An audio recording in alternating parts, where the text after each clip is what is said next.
C'était une belle après-midi de printemps.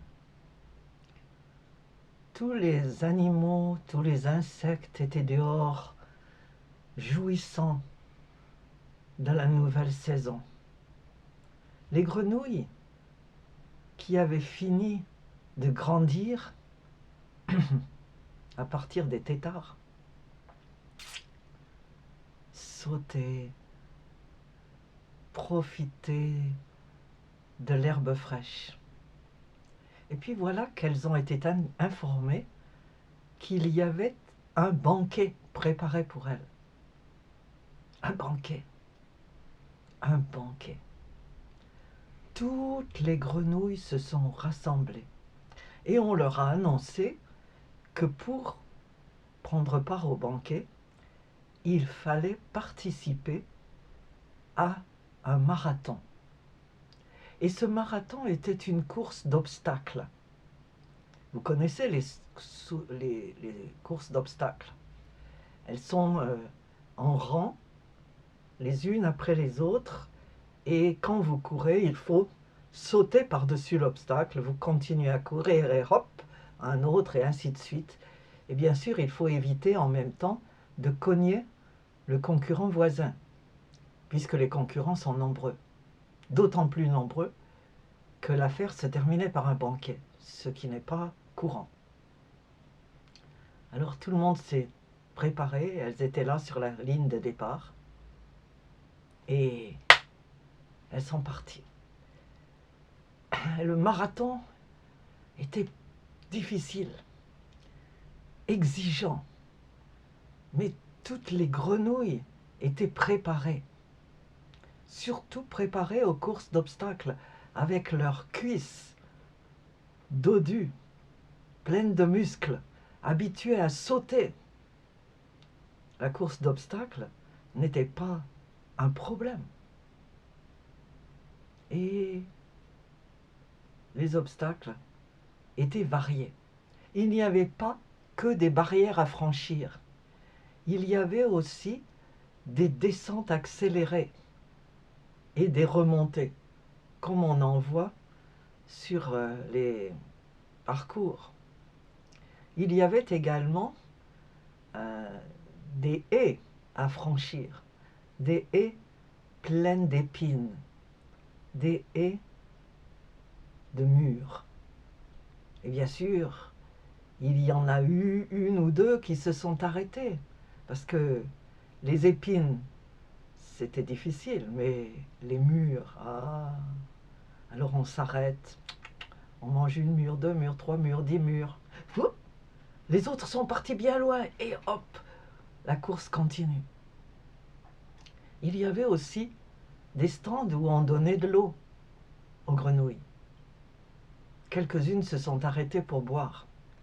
Mais après, l'estomac lourd de cette eau, elles avaient du mal à reprendre la course au même rythme.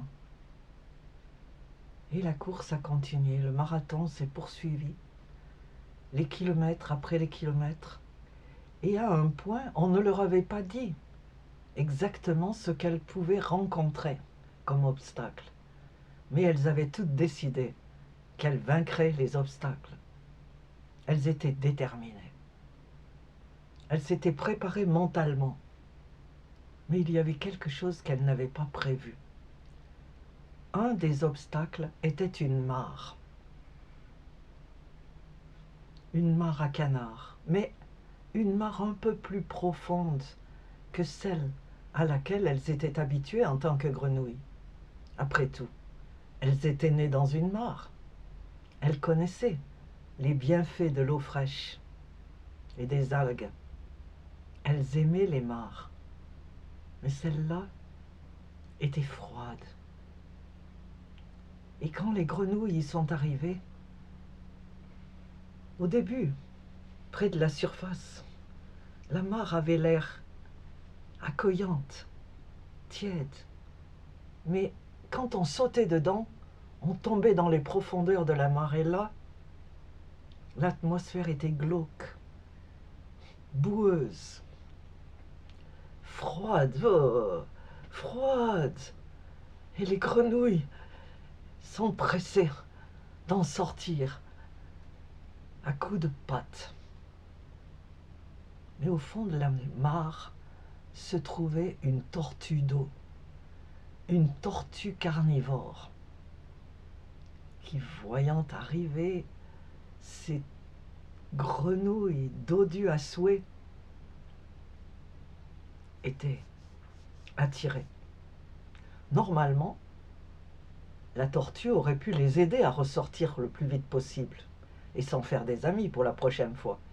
Elle aurait pu faire le dos rond et accueillir les grenouilles sur son dos, sur sa carapace, et elles auraient fait juste en un saut le tour de la mare et s'en serait sorti.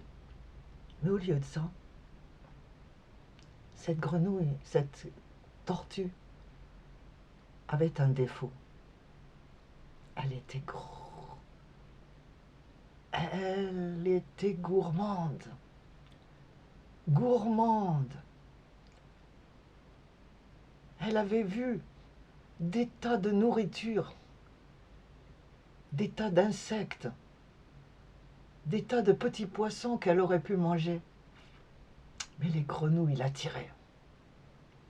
D'abord parce qu'elles étaient mignonnes. Très mignonnes. Très très mignonnes. Elles étaient d'une jolie couleur qui promettait de l'eau à la bouche. Et alors de temps en temps, quand les grenouilles sautaient dans la mare, qu'elles n'avaient qu'à parcourir pour s'échapper et continuer la course, la tortue ouvrait la bouche et en gobait une. Et puis elle la digérait tranquillement. Mais c'était délicieux, on en voulait encore. Et une deuxième. Généralement, ça n'allait pas au-delà de 3. Mais quand même, c'était 3 grenouilles en moins à la fin de la course.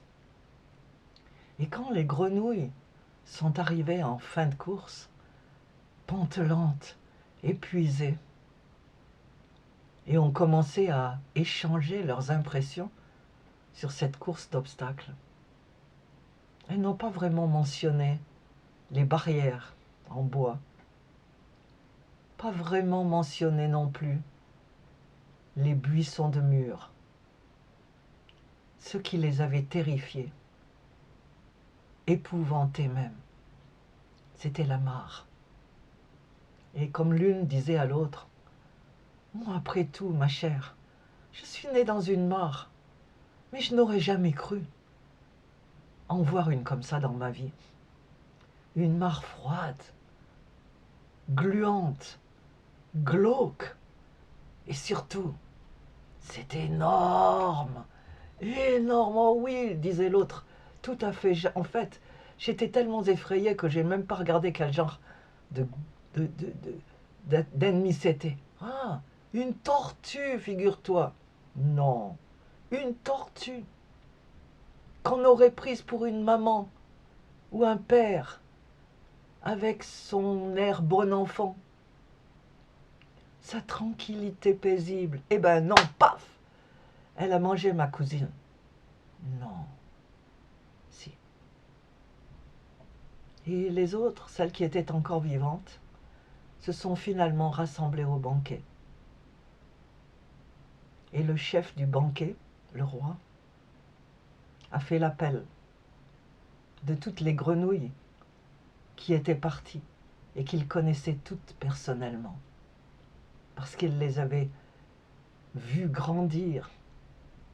Il les avait lui-même semées en tant que têtard.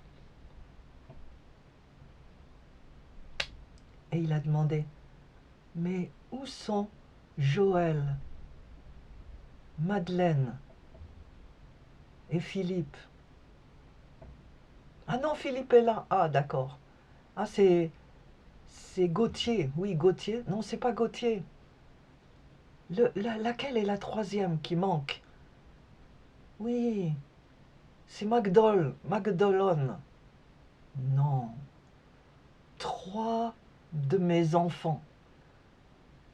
Gobez! Ont crié tous les assistants, qui en oubliaient leur assiette, copieusement servie. C'est la tortue. C'est la tortue, sire.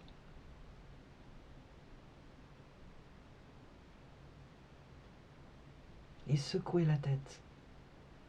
L'affaire l'avait rendu bien triste, spécialement parce qu'il avait lui-même établi cette tortue dans les profondeurs de la mare, avec des consignes, des conseils, une caresse même.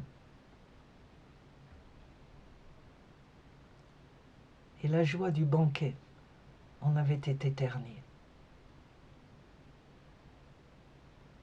La prochaine fois, se dit le roi, je sais ce que je vais faire. Alors, à bon entendeur, salut.